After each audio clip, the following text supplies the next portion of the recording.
La réflexion totale interne.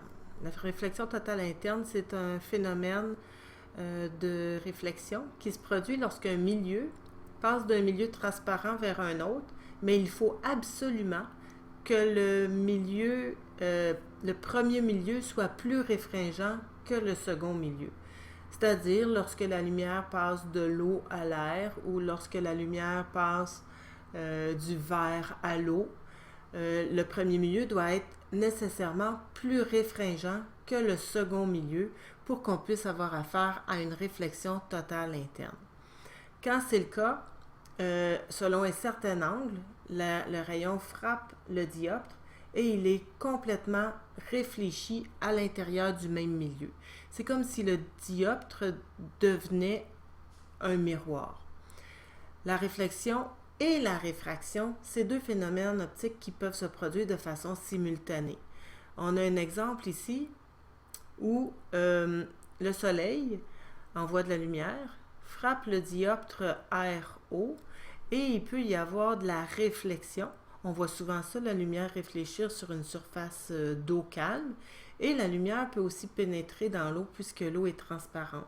Les deux phénomènes peuvent se produire de façon simultanée.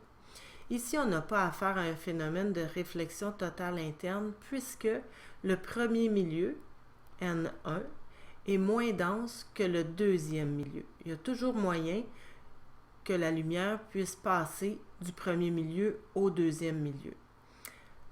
Quand il y a de la réflexion totale interne, il faut qu'on soit dans un milieu plus dense et que la lumière frappe le dioptre vers un milieu moins dense. Par exemple, le phénomène de la lumière qui rentre dans une goutte d'eau.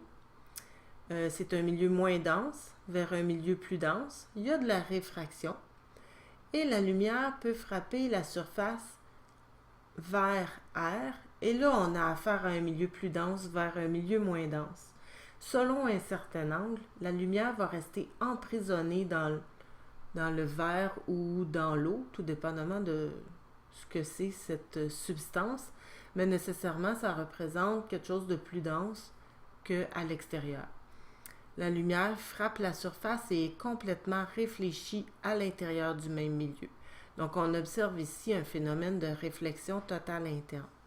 La lumière va aller frapper une seconde surface selon un autre angle et selon cet angle-là, la lumière va être capable de sortir à l'extérieur. Donc c'est bien une question d'angle d'incidence pour pouvoir avoir le phénomène de réflexion totale interne. La réfraction, elle peut parfois disparaître lorsqu'on assiste à la réflexion totale interne.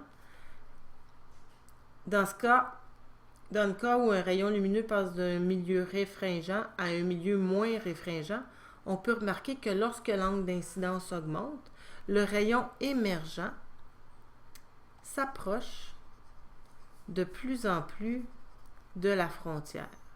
Il y a un schéma ici.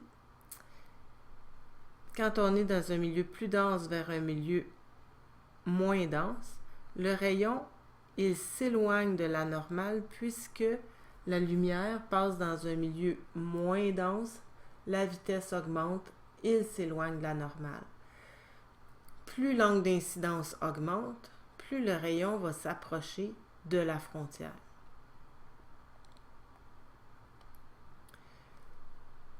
À un moment donné, le rayon émergera en rasant la surface de séparation, donc l'angle de réfraction serait maximal, serait de 90 degrés. Le rayon émergent serait représenté par le trait rouge ici. L'angle de réfraction serait maximal. L'angle d'incidence qui se trouve dans le milieu plus réfringent se nomme alors angle critique.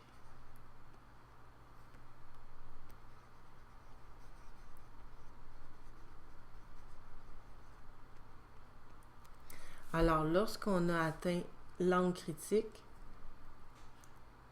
l'angle de réfraction est égal à 90 degrés.